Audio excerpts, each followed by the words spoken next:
It's absolutely remarkable because it does not have a legally binding effect because it is not entered into force. But it's got near universal adherence. Welcome to Global Dispatches, a podcast for the foreign policy and global development communities and anyone who wants a deeper understanding of what is driving events in the world today. I'm your host, Mark Leon Goldberg. I am a veteran international affairs journalist and the editor of UN Dispatch.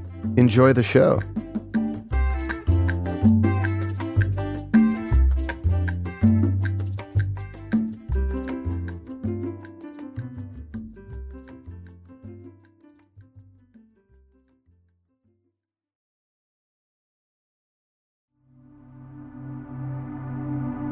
The Comprehensive Test Ban Treaty, better known as the CTBT, expressly prohibits its signatories from testing nuclear weapons. It was opened for signature in 1996 and is now one of the most widely adopted treaties in the world. Since the Comprehensive Nuclear Test Ban Treaty was opened for signature back in 96, there have been just 10 nuclear tests conducted worldwide. These include 2 tests by India and 2 by Pakistan in 1998, and 6 tests by North Korea between 2006 and 2017.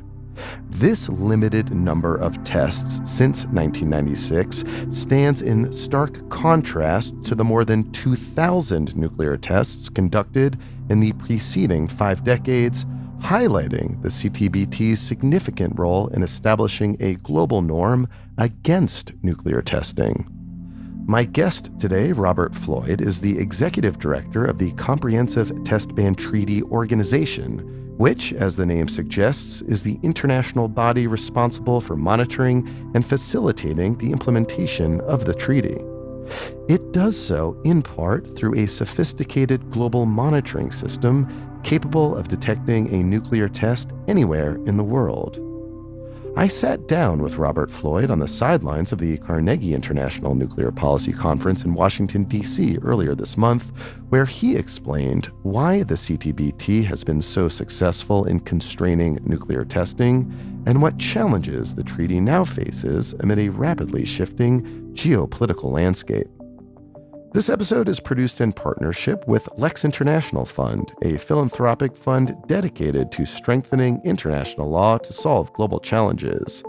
It's part of a series that demonstrates the impact of treaties on state behavior that we are calling When Treaties Work. Visit globaldispatches.org to access all episodes in this series. Now, here is my conversation with Robert Floyd, Executive Secretary of the Comprehensive Test Ban Treaty Organization.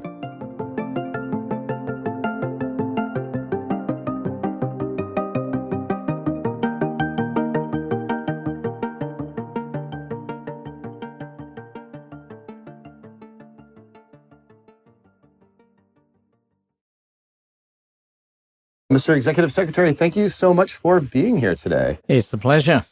I wanted to kick off by having you explain the general historic context in which the Comprehensive Test Ban Treaty was perceived as a necessary instrument of international law. Well, can I take you back? Take me way back, sir, way back. I'll take you back.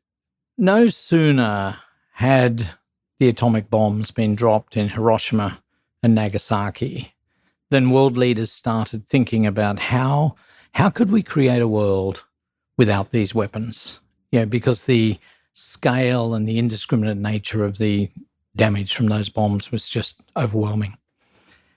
And so that was not easy to work out how do we control this new technology and this new weaponry. And it took quite a few decades. But there was a pivotal point. In the 1960s, the Nuclear Non-Proliferation Treaty was being drafted and coming together, which is really the international architecture that controls, ultimately, the dismantlement and disarmament of nuclear weapons, stopping the spread, but then also being able to use nuclear technology. But one of the elements that they wanted in the Nuclear Non-Proliferation Treaty was to have a ban on testing. Now, why a ban on testing? Because if any country wants to develop a nuclear weapon, they can have all the great physics and design, but they're going to need to test it to see if that physics and design actually works. And so if you can stop the testing, you can stop the development of the weapons. It's a backdoor solution. It's the last step. And there was a time in 1962 when we had the Cuban Missile Crisis. And the world was staring into this abyss of possible nuclear war. And it is no accident that in 1963, a partial test ban treaty was agreed, because that gave the impetus for the diplomats and the world leaders to be able to come to agree. Partial because it didn't include testing underground. The reason that wasn't in there was because they couldn't verify it. Because treaties are useful, but you trust, but you have to verify if you really want them to be useful. And so the technology didn't exist. It took about 3 decades for the technology to advance, so that in the late 1990s, again, the states of the world were looking at a ban on testing, and they were able to agree a comprehensive ban on testing, because then the verification system could work. It's a verification system we're very proud of. I do want to talk to you about that, because I am fascinated by the international monitoring system, which is going to be a key focus of my questions and conversation with you today.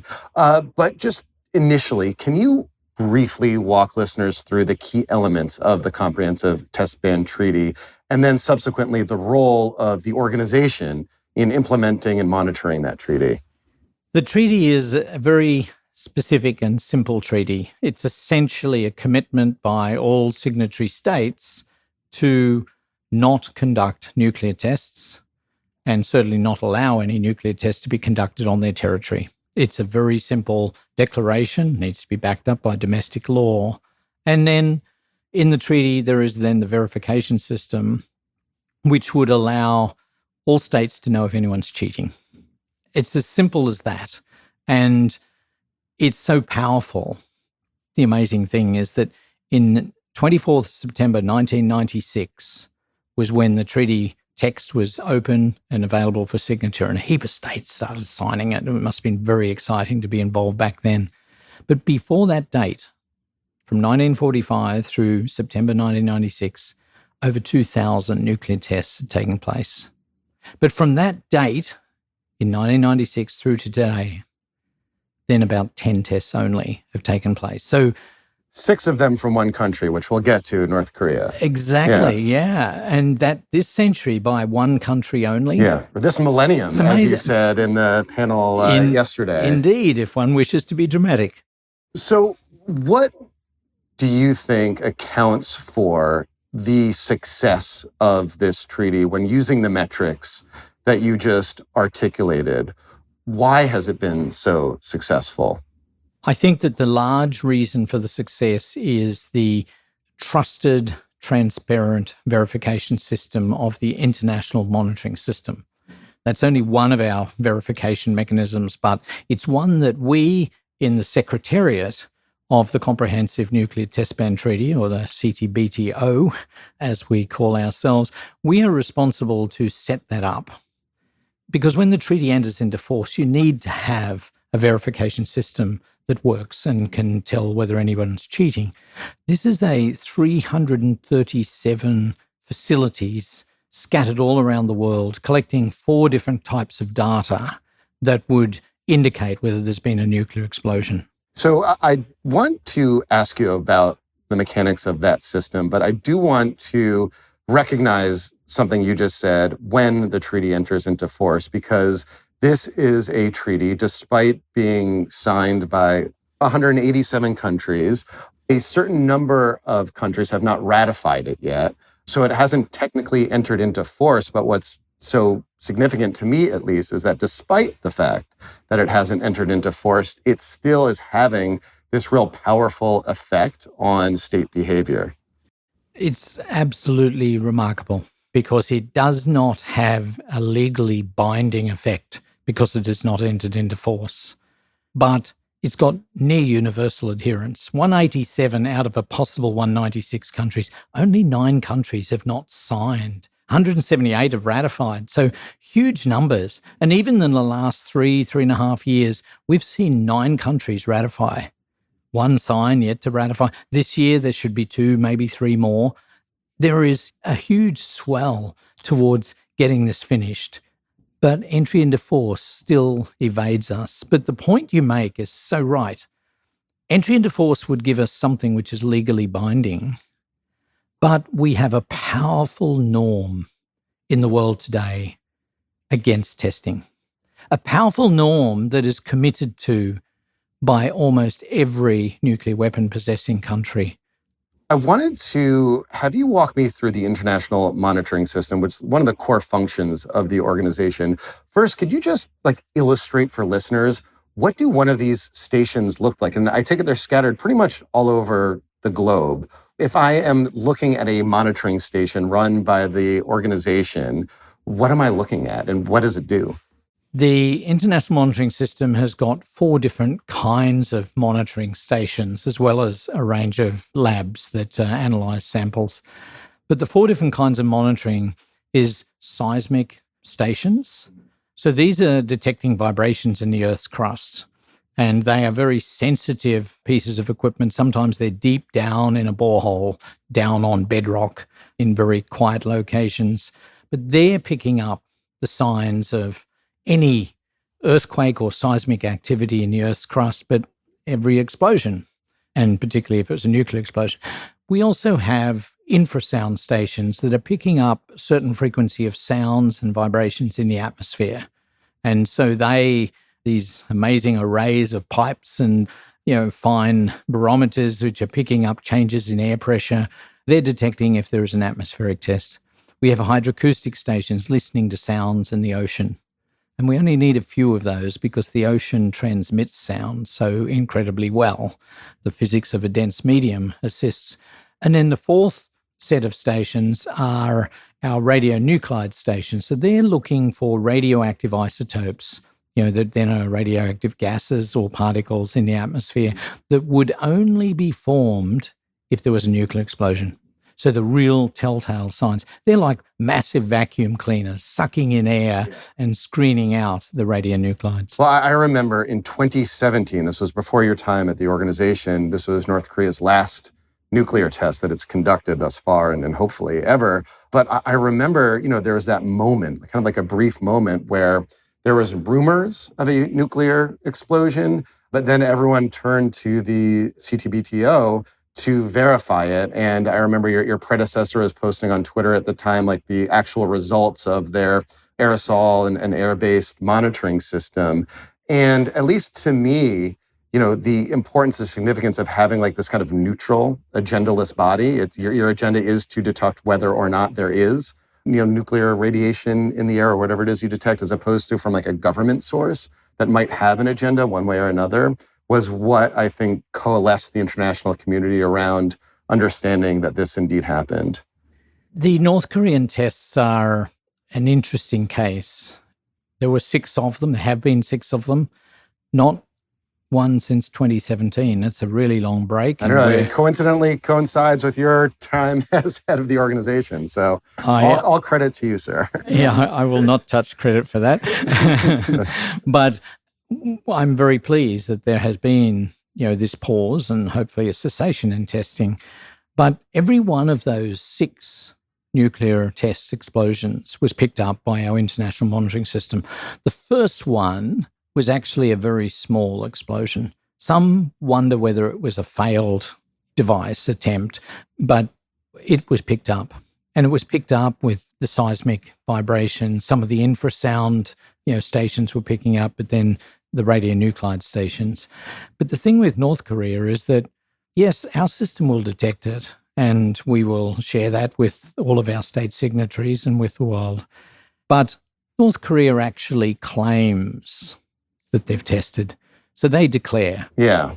So there's a difficult circumstance that could happen if there was something that our international monitoring system picked up which looks like a test and a country was denying it.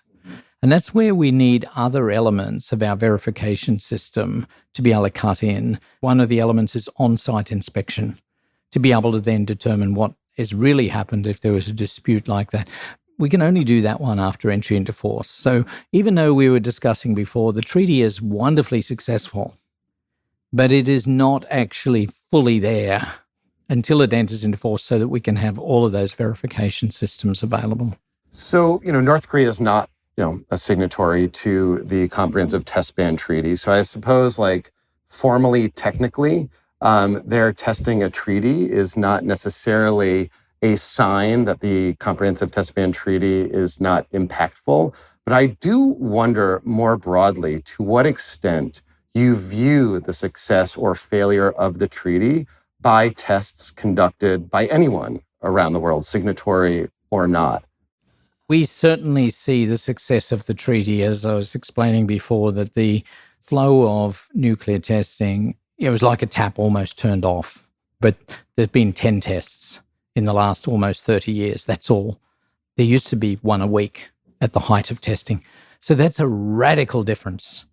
I would not say that success is gauged by there being zero, and that's the only success mark, is if there's no tests. There is amazing deterrence even of states choosing to test, because any state that thinks about testing a nuclear device, they can be confident that it will be found out, that the data will be there and everybody will know. So you can't do this under the cover of darkness, so to speak. It will be in bright light. So there have been other recent challenges to the treaty. Most recently, Russia, in the context of its full-scale invasion of Ukraine, declaring that it will de-ratify, and that it has de-ratified the treaty. How do you understand that position, that decision, in the context of the treaty being as robust as it can be? For your listeners' benefit, I just need to explain a little bit about international law. I'm not an international lawyer, but there's an important distinction to be made, is that a country, when it considers an international treaty or convention, the first decision it makes is, are they supportive of the object and purpose of this treaty? And if they are, then they will sign the treaty. And then they have to take all of the steps to implement their responsibilities that they have as a signatory to the treaty. And when they've done that, they notify the UN generally and say, yes, we've done all of that. And that is when they ratify the treaty. So the importance of that point is signature is commitment by a state to the object and purpose of a treaty. Ratification is notification you've put everything in place to be able to fulfill that. So now going to your question about the Russian Federation. It was deeply regrettable that a year and a half ago, the Russian Federation de-ratified. So they withdrew their ratification for this treaty and become just a signatory state. Deeply regrettable, and I certainly wish that they had not done that. But I have had meetings with very senior people from the Russian Federation, and they will repeat to me 4 commitments. They're reminding me, they're saying, Mr. Executive Secretary, we remain committed to this treaty. We are signatories. And so we are committed to all of the rights and obligations that come with being a signatory. They then go the next step and say, and we also are committed to our moratorium on testing, our commitment to not test unless the US does first. They go another step and they say, we are committed to establishing every one of the monitoring system stations in the Russian Federation's territory.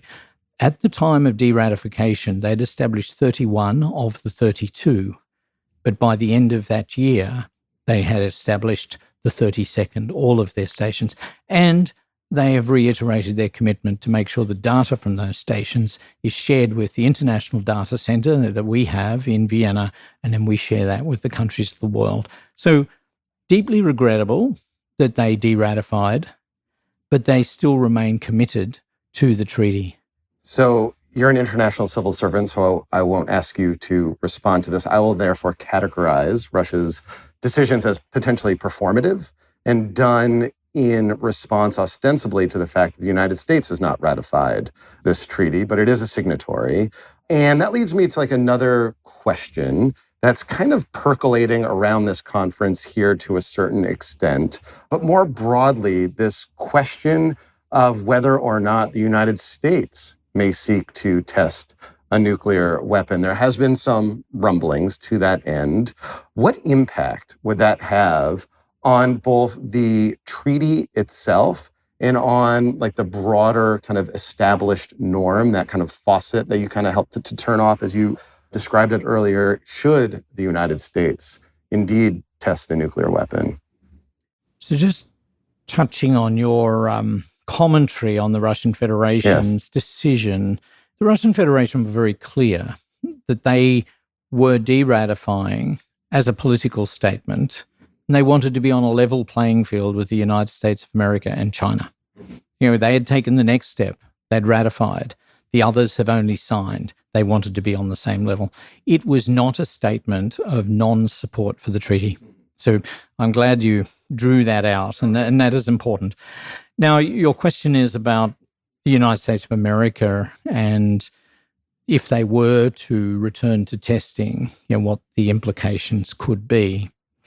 I think it would be, for any country, a significant possessor of nuclear weapons, to choose to return to testing would be potentially very damaging.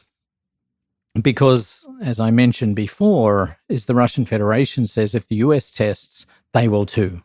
And we could have a cascade of states that if one state decided to test, that others would follow suit and they would test also.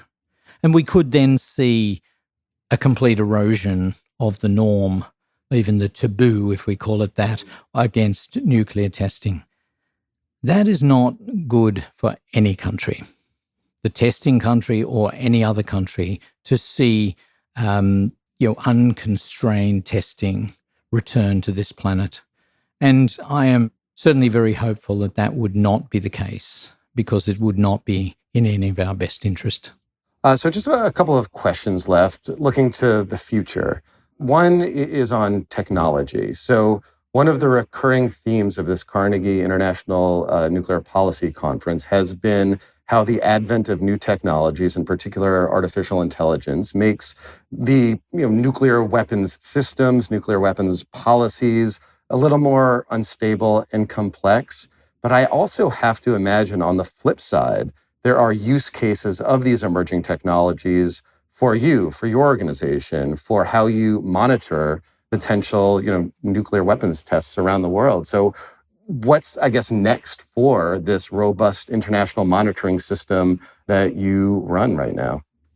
We consider that artificial intelligence in the Comprehensive Nuclear Test Ban Treaty Organization is our friend, not our enemy.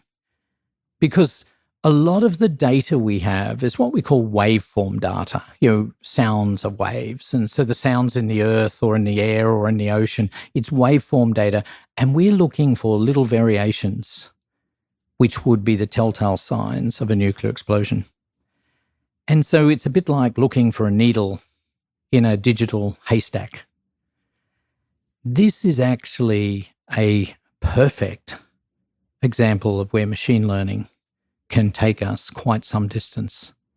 We do use artificial intelligence in some of our software activities, etc., to support our human analysts.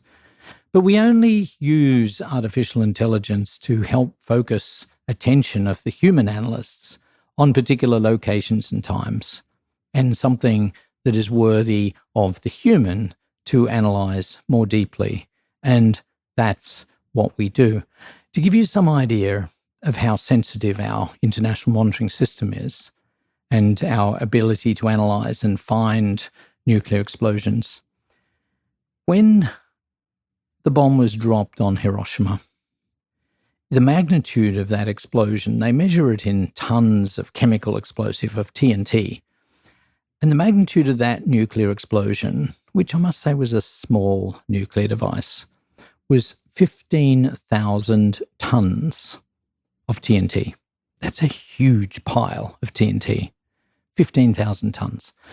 Designing the international monitoring system to get coverage over every square kilometre of our planet, the design criteria was, can we detect not 15,000 tons of TNT size explosion, but 1,000 tons of TNT equivalent nuclear explosion?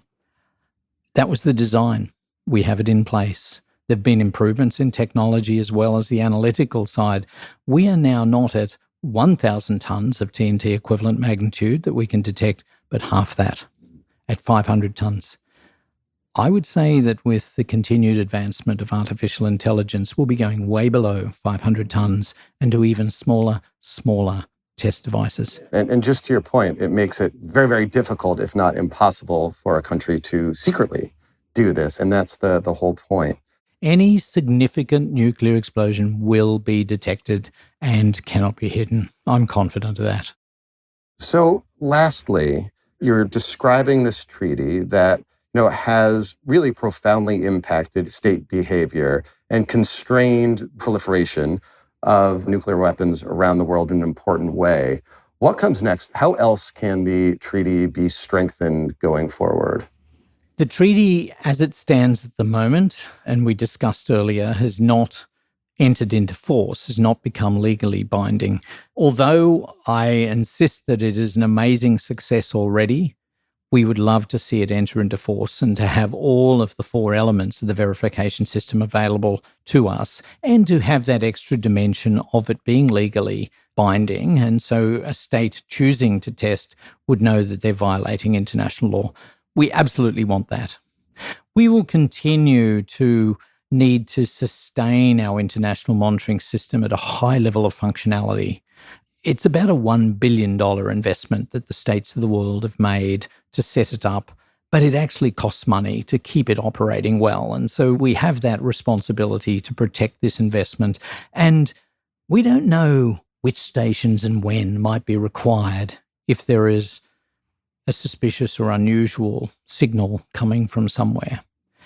And we need to see the data being provided at the best quality so that we can do this analysis. And let me give you a short example of where sensitivity mattered.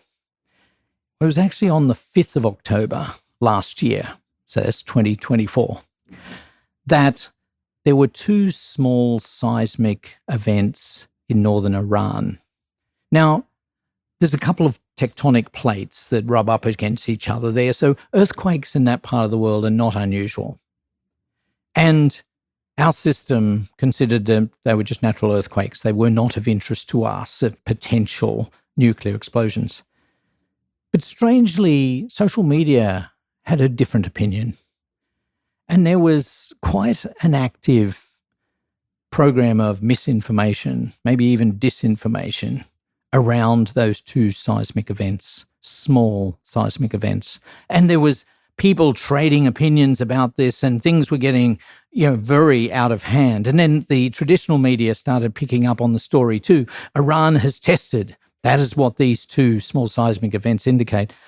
I asked our analysts to not just rely on our first screening out of those events of not being of any nuclear interest, go back and have a look at all of the data. Pull it all in from across our international monitoring system. They took 43 different stations of data. They analysed it ever so closely. And I said, you come back and tell me when you've satisfied yourself that there is any evidence or no evidence that this could be nuclear. Took them about 2 days, but it was small events. And so it was very difficult and towards the edge of our capability. But they came back and said, it's entirely consistent with a natural earthquake in that part of the world. We put that out to social media and traditional media. And the thing that was really encouraging was that all of the activity and trading of speculation and misinformation, disinformation, when our message went out, people were saying, look, the impartial international experts have spoken. It's natural.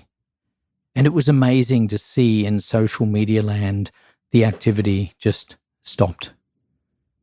So it was a mixture of great science and analysis that can be relied upon, but with a reputation of reliability, that we were able to see nations breathe a sigh of relief. This was not a nuclear test in Iran. If our international monitoring system wasn't operating at its best, we can't do that. Well, that is a great anecdote to end this on. Thank you so much, Mr. Executive Secretary. A pleasure. Thank you. Thank you.